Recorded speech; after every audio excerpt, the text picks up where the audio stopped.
couple weeks ago I made an aquascape in a 30cm cube and I called it the Dragonstone Cave, but I think we can all agree that it was more like an arch instead of a cave.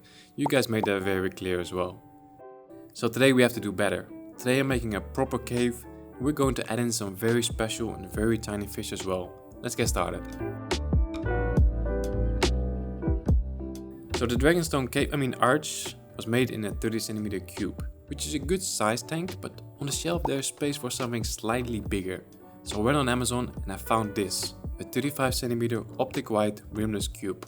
This is the perfect size for this project. Now I know what you're thinking, 30 versus 35cm, what's the big deal? But if you look at the total volume, you will know what I mean. A 30cm cube only holds 27 liters, while a 35cm cube holds 42 liters. That's a big difference. Right, so we have our cube looking good, and it also comes with this white foam leveling mat, which is great, but it's not attached to the glass. That's kind of annoying, so we gotta fix that. So I'm just adding a few bits of double-sided tape, then I place the tank back on the mat, and we're all good. Of course we need a light as well, and for now I'm going with the Freshwater blade from Aqualumination. I've been using this one for a while, and the plants really seem to love it.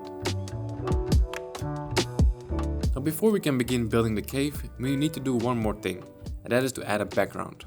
And as always, I'm going to use this frosted window film. You can find this on Amazon or in your local hardware store, and I'll make sure to leave links to everything in the video description. Attaching it is really simple and is best done with the back glass panel facing upwards. You just cut a piece that's slightly bigger than the tank, remove the protective layer and spray the sticky side as well as the glass with some water. Then you carefully lay the foil on the glass and start squeezing out the water. After you get rid of all the water and air bubbles, you remove the excess foil with a sharp blade, and that's it.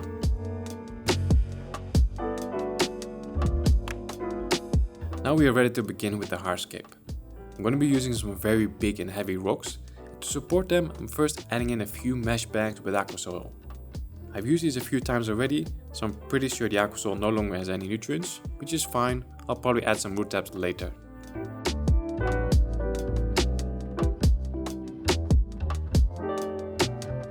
Okay, bags are in, so time for the rocks. And these are called geo rocks, but that depends where you buy them. Boost Plant calls it wolf stone and Green Aqua calls it Amelia stone. Doesn't matter, the point is that these rocks are really cool because they have lots of little detail, and I think they're the perfect choice for creating a cave structure.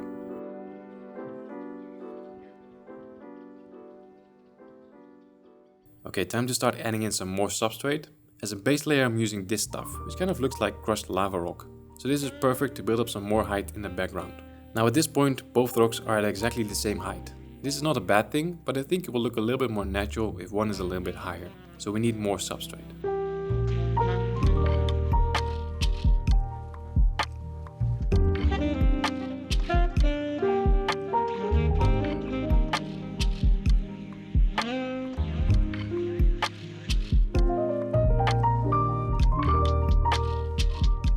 I'm happy with that, so let's add in some more rocks.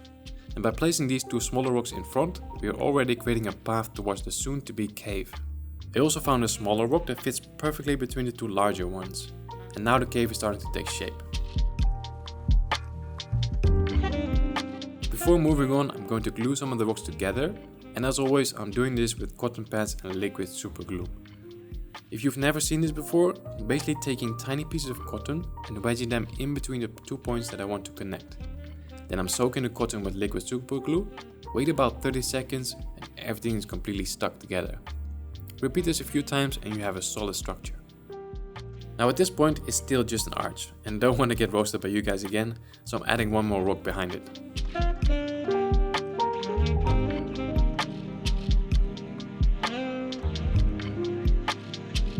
That's the rock structure done. Although this looks pretty good as it is, I think we can make it look way better. Plus, when I think of a cave, I think of trees as well. So let's make those right now. For this I'm using a few small and medium-sized pieces of Spiderwood. And by placing the smaller ones all the way in the back and medium-sized pieces more in front, we can create some extra depth in the layout.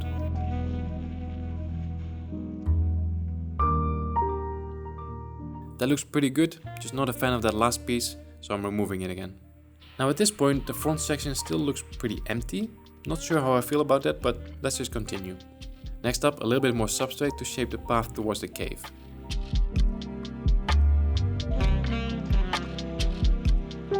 Now I always like to have a lot of nutrients in the substrate, so I'm just going to add in some root tabs. I'm going to open them up and sprinkle the contents all over the base layer, and I then cover that with a little bit more substrate just to make sure that I don't get too much nutrients in the water column.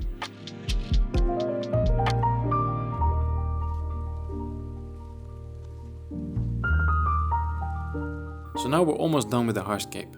I just want to add a few more details. So I ordered some of these small roots, again links in the description, and I use these roots to make the trees look a little bit more natural. I think that worked out very well.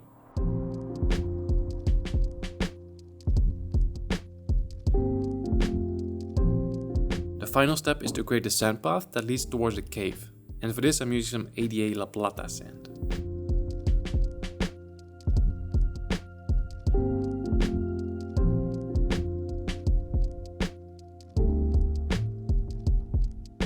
That's the hardscape done, and I'm really happy with how it turned out.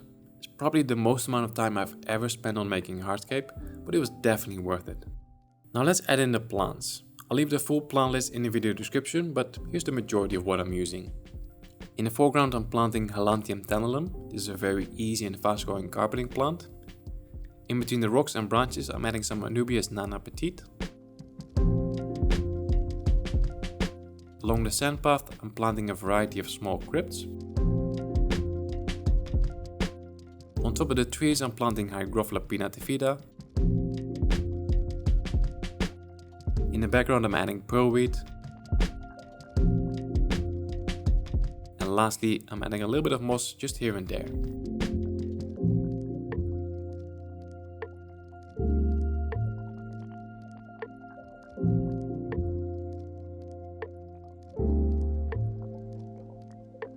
That's the planting done, so I can now move the tank to the shelf and fill it up.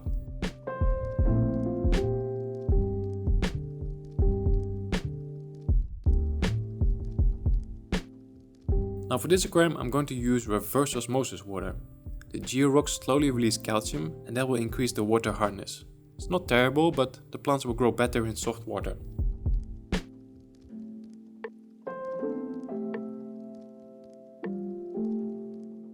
I'm also going to add a CO2 system. None of these plants really require CO2, but by adding it I can speed up the plant growth and show you guys the end result faster.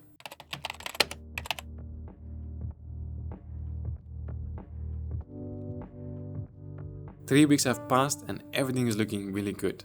The plants have started growing and the first inhabitants have moved in as well. I've added a small group of threadfin rainbows. And in my opinion, they look a little bit like birds, so I think they suit this layout very well.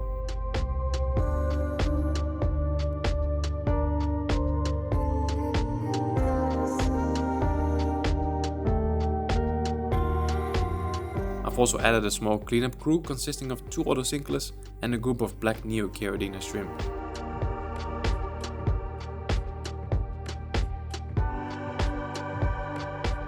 The final inhabitants moving in are very special. These guys are some of the smallest freshwater nanofish in the world, and they are Heterandria formosa, also known as least killifish. I don't know why they're called killifish, because they are live bearers just like guppies and have nothing to do with killifish, but anyway, they're small. I recently found them in the local pet store in Amsterdam and I just had to buy them.